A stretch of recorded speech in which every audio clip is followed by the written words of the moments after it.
നമസ്കാരം. സിനിമയുടെ സ്വാധീനം എന്ന് പറയുമ്പോൾ ഞാൻ മാർക്കോയെ കുറിച്ച് പറയാം. മാർക്ക് എന്ന സിനിമ ആസ് എ പ്രൊഡ്യൂസർ ഞാൻ ആ സിനിമയിലേക്ക് എത്തുന്നത് സിനിമയുടെ കഥയും സിനിമയുടെ തിരക്കഥയും കേട്ടുകൊണ്ടാണ് ഞാൻ ആ സിനിമയിലേക്ക് എത്തുന്നത്. ഈ സിനിമയിലേക്ക് വന്നപ്പോൾ ആസ് എ പ്രൊഡ്യൂസർ എനിക്ക് ചെയ്യേണ്ടത് ഒരു റൈറ്റർ, ഡയറക്ടർ അവർക്ക് അവരുടേതായ ഒരു എഴുത്തിൻ്റെ സ്വാതന്ത്ര്യമുണ്ട്.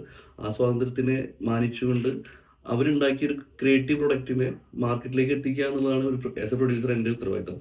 അപ്പോൾ ഈ പറയുന്ന റൈറ്റർ, ഡയറക്ടർ അവര് എപ്പോഴും ചിന്തിക്കുന്നത് ആ ഒരു സിനിമയുടെ കഥയ്ക്ക് ആവശ്യമുള്ള കാര്യങ്ങൾ കാണിക്കുക എന്നുള്ളതാണ്. ഒരിക്കലും വയലൻസിനെ പ്രൊമോട്ട് ചെയ്യുകയോ അല്ലെങ്കിൽ സമൂഹത്തിൽ വയലൻസ് ഉണ്ടാവണമെന്ന് ആഗ്രഹിച്ചുകൊണ്ടോ ഒരാളും സിനിമ എടുക്കില്ല. പക്ഷേ ഇപ്പൊ ഈ ഉണ്ടാവുന്ന സിറ്റുവേഷൻ നമുക്ക് കാണുമ്പോൾ പേടിപ്പെടുത്തുന്നുണ്ട് പല കാര്യങ്ങളും. പിന്നെ ഈ പറയുന്ന ടാഗ് ലൈൻ എന്ന് പറഞ്ഞിട്ടുണ്ടല്ലോ, നമ്മുടെ മാർക്കോ സിനിമയുടെ tag line most violent movie in Malayalam എന്നുള്ള ടാഗ് ലൈൻ കൊടുത്തതിന്റെ കാരണം തന്നെ നമ്മൾ ഒരു ഫേക്ക് ആയിട്ടുള്ള ഒരു പ്രോമിസ് കൊടുത്തത് കൊണ്ടോ അല്ലെങ്കിൽ നമ്മൾ ആൾക്കാരെ ഏഹ്, പറ്റിച്ചുകൊണ്ട് തിയേറ്ററിലേക്ക് കയറ്റുക എന്നുള്ളൊരു മാനദണ്ഡം ഞങ്ങൾക്ക് ഉണ്ടായിരുന്നില്ല. ഞങ്ങൾ എന്താണോ സിനിമയിൽ കാണിച്ചത് അത് തന്നെ മാർക്കറ്റിലേക്ക് ഇറങ്ങുന്നതിന് മുൻപേ വളരെ കൃത്യമായി നമ്മൾ ഇത് ഇത്രയും വയലൻസ് നിറഞ്ഞ സിനിമയാണെന്ന് കാണിച്ചുകൊണ്ട് തന്നെയാണ് നമ്മളതിൻ്റെ മാർക്കറ്റിംഗ് സ്ട്രാറ്റജി പ്ലാൻ ചെയ്തിരുന്നത്. കാരണം എന്താണോ സിനിമയിൽ കാണിച്ചത് അത് കറക്റ്റായിട്ട് തന്നെ ആൾക്കാരിൽ മനസ്സിലാക്കിക്കൊണ്ട് വേണം സിനിമയിലേക്ക് എത്താൻ. അതിന് ഫലമായിട്ട് തന്നെയാണ് സിനിമയുടെ സെൻസറിൽ സർട്ടിഫൈഡ് മൂവി ആയിട്ട് ഈ സിനിമ വന്നതും നമ്മൾ ഇവിടുത്തെ റൂൾസ് ആൻഡ് റെഗുലേഷൻസ് പാലിച്ചുകൊണ്ട് തന്നെയാണ് ആ സിനിമ ഇറക്കിയതും. പിന്നെ 18 വയസ്സിന് താഴെയുള്ളവർ ഈ സിനിമ കാണാൻ പാടില്ല എന്ന് നമ്മൾ വ്യക്തമായി സർട്ടിഫിക്കേഷൻ നമ്മൾ ഓരോ പോസ്റ്റേഴ്സിലും ഇവൻ എല്ലായിടത്തും അത് പരമാവധി എത്തിക്കാൻ ശ്രമിച്ചിട്ടുണ്ടെന്നല്ല, നമ്മൾ എല്ലായിടത്തും എത്തിച്ചിട്ടുണ്ട്. ഇത് സർട്ടിഫൈഡ് മൂവിയാണെന്നും മോസ്റ്റ് വയലന്റ് മൂവിയാണെന്നും. അപ്പോൾ അത് സിനിമ ഈ പറഞ്ഞ സിനിമയിലുള്ള വയലൻസ് ആൾക്കാരിലേക്ക് ഇപ്പോൾ കുട്ടികൾ അത് അഡോപ്റ്റ് ചെയ്യുന്നുണ്ടെന്ന് കേൾക്കുമ്പോൾ നമ്മൾക്ക് കുറച്ച് ഉത്തരവാദിത്തങ്ങളുണ്ടെന്ന് എനിക്ക് തോന്നുന്നു. കാരണം സിനിമയെ സിനിമയായിട്ട് കാണാനും ഈ പറഞ്ഞ ലൈഫിലെ റിയാലിറ്റി എന്താണെന്ന് മനസ്സിലാക്കി കൊടുക്കാനും നമ്മൾ ബാധ്യസ്ഥരാണ്. അല്ലാതെ സിനിമ ലൈഫിലേക്ക് അഡോപ്റ്റ് ചെയ്യാൻ പാടില്ല. കാരണം സിനിമയായിട്ട് തന്നെ കാണേണ്ടി വരും എന്നുള്ളത് നമ്മളുടെ കൂട്ടുകാരിൽ നിന്നും നമ്മൾ ഈ പറഞ്ഞ വീട്ടിൽ നിന്നും നമ്മളുടെ വിദ്യാഭ്യാസ സ്ഥാപനങ്ങളിൽ നിന്നൊക്കെ ഒരു ബോധവൽക്കരണം ആവശ്യമുള്ള സമയമാണെന്ന് എനിക്ക് തോന്നുന്നുണ്ട്. കാരണം നമ്മളെപ്പോഴും സിനിമയെ റിയാലിറ്റി ആക്കാൻ കുട്ടികൾ ട്രൈ ചെയ്യുന്നുണ്ടെന്ന് വരുമ്പോൾ തന്നെ ആ ഒരു ലോജിക് തെറ്റിപ്പോവുകയാണ്. അപ്പൊ ആ ഒരു കോമൺ ലോജിക്കിനെ തെറ്റിപ്പോകുന്നുണ്ടെങ്കിൽ അത് മാറ്റുക എന്നുള്ളൊരു കടമ കൂടി നമുക്കുണ്ട്. സിനിമയല്ല മാറേണ്ടത്, നമ്മളുടെ പേഴ്സ്പെക്റ്റീവാണ് മാറേണ്ടതെന്നാണ് ഞാൻ വിശ്വസിക്കുന്നത്. പിന്നെ ഈ പറയുന്ന സിനിമയിൽ വരുന്ന വയലൻസ് ആയാലും ഇപ്പൊ മീഡിയയിൽ കാണിക്കുന്ന ഇപ്പോൾ ഈ വയലൻസ് കാര്യങ്ങളൊക്കെ മീഡിയയിലും കൂടി കാണിക്കുന്നുണ്ട്. ഇതെല്ലാവരും ഈ കാണുന്ന എല്ലാവരും അത് ലൈഫിലേക്ക് എടുക്കാൻ പാടില്ല ഒരു ബോധവൽക്കരണം കുട്ടികൾക്ക് തീർച്ചയായും നമ്മൾ കൊടുക്കേണ്ടതുണ്ട്. അപ്പൊ ഈ ഒരു സിറ്റുവേഷൻ എനിക്ക് തോന്നുന്നത് നമ്മളുടെ ഭാഗത്തുനിന്ന് മാർക്ക് വന്ന സിനിമ നമ്മൾ കാണിക്കുന്നത് ഇപ്പോ സമീപകാലത്ത് ഇറങ്ങിയ കുറേ സിനിമകളിൽ വയലൻസ് ഉണ്ട്.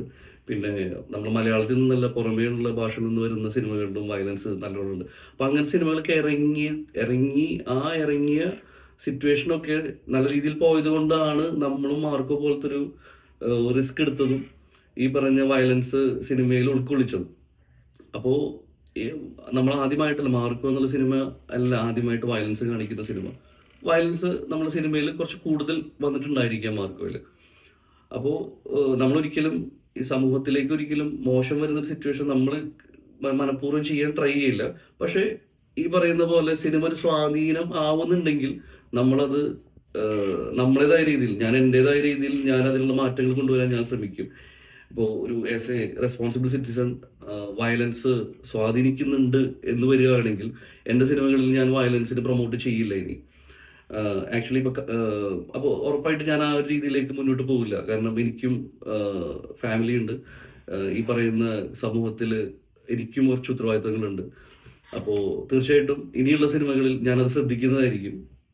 അതിലുപരി എനിക്ക് പറയാനുള്ളത് ഈ പറയുന്ന സിനിമയെ സിനിമയായിട്ട് കാണാനുള്ളൊരു റിയാലിറ്റി റിയാലിറ്റി എന്താണെന്ന് മനസ്സിലാക്കാനുള്ള ഒരു ബോധവൽക്കരണം കുട്ടികൾക്ക് കൊടുക്കുന്നത് നല്ലതായിരിക്കും എന്ന് ഞാൻ പേഴ്സണലി വിശ്വസിക്കുന്നു.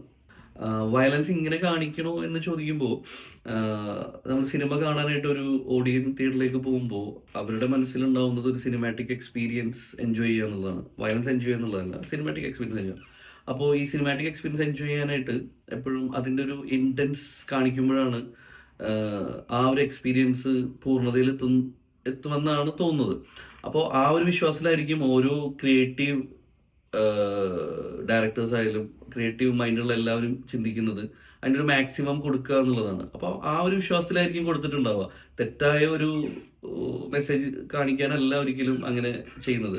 ആ കാണിക്കുന്നത് ആ സിനിമയുടെ പൂർണ്ണതയ്ക്ക് വേണ്ടി ആയിരിക്കാം അതിൻ്റെ ക്രിയേറ്റീവ് ഹെഡ്മാർ തീരുമാനിച്ച് അത് ചെയ്തിട്ടുണ്ടായിരിക്കാം. പിന്നെ ഗർഭിണിയുടെ സീന് പറഞ്ഞു, അതും ആ സിനിമയ്ക്ക് ആവശ്യമുള്ള രീതിയിലാണ്. അതായത് ഒരു വില്ലൻ വന്ന് ഒരു ഫാമിലിനെ എത്രത്തോളം അറ്റാക്ക് ചെയ്യുന്നു എന്ന് കാണിക്കുന്നതിൻ്റെ, അതായത് ഒരു വില്ലൻ എന്ന് പറയുമ്പോൾ ആൾ ചെയ്യുന്നത് ഒരിക്കലും ശരിയായ കാര്യങ്ങളല്ല എന്ന് നമുക്കറിയാം. അപ്പോൾ അതാണ് അവിടെ കാണിച്ചിട്ടുള്ളതും. പിന്നെ എയ്ഡ് സർട്ടിഫിക്കേഷൻ്റെ കാര്യം പറയുമ്പോൾ, ഈ എയ്ഡ് സർട്ടിഫിക്കേഷൻ വന്ന സിനിമയ്ക്ക് 18 വയസ്സിന് താഴെയുള്ള കുട്ടികൾ കയറിയിട്ടുണ്ടെന്ന് പറയുമ്പോൾ തന്നെ അത് ശരിയായ കാര്യമല്ല. അത് ഒരു കാരണവശാലും അങ്ങനെ കയറാൻ പാടില്ല.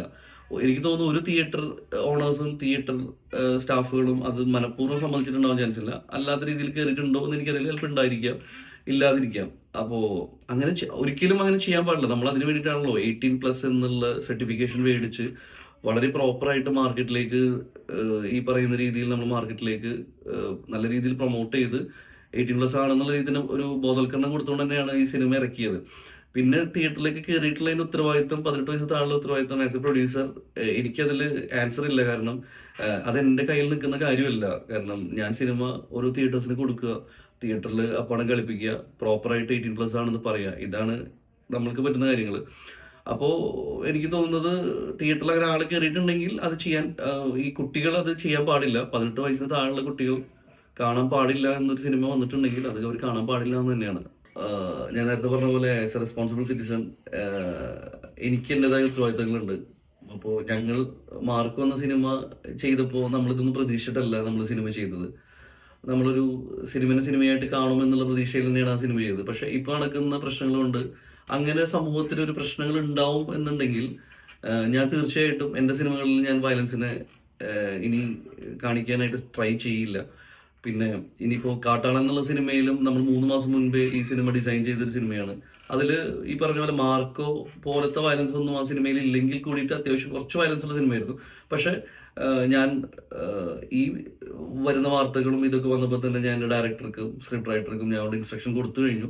ഇനി നിങ്ങൾ വയലൻസ് കുറച്ചുകൊണ്ടുള്ള രീതിയിൽ എഴുതിയാൽ മതി എന്ന് ഞാൻ വ്യക്തമായി പറഞ്ഞിട്ടുണ്ട്. ഇനി എൻ്റെ സിനിമകളിൽ ഞാൻ വയലൻസിനെ പ്രൊമോട്ട് ചെയ്യുന്ന രീതിയിൽ ഒരിക്കലും ഇപ്പോൾ വന്ന മാർക്കോ സിനിമ വയലൻസിനെ പ്രൊമോട്ട് ചെയ്യാൻ വേണ്ടി ചെയ്തതല്ല. പക്ഷെ വയലൻസ് അങ്ങനെ ഒരു ഇൻസ്പയർ ആവുന്നുണ്ടെങ്കിൽ എൻ്റെ സിനിമയിൽ നിന്ന് ഞാനത് മാറ്റി നിർത്താൻ തയ്യാറാണ്. കാരണം എനിക്ക് എൻ്റെ ഉത്തരവാദിത്തം ഉണ്ടെന്ന് വിശ്വസിക്കുന്ന ആളാണ് ഞാൻ. തീർച്ചയായിട്ടും ഇനി വയലൻസ് സിനിമകളിൽ പരമാവധി കുറച്ച് കാണിക്കുക എന്നുള്ളതായിരിക്കും എൻ്റെ ഉത്തരവാദിത്തം. Thank you.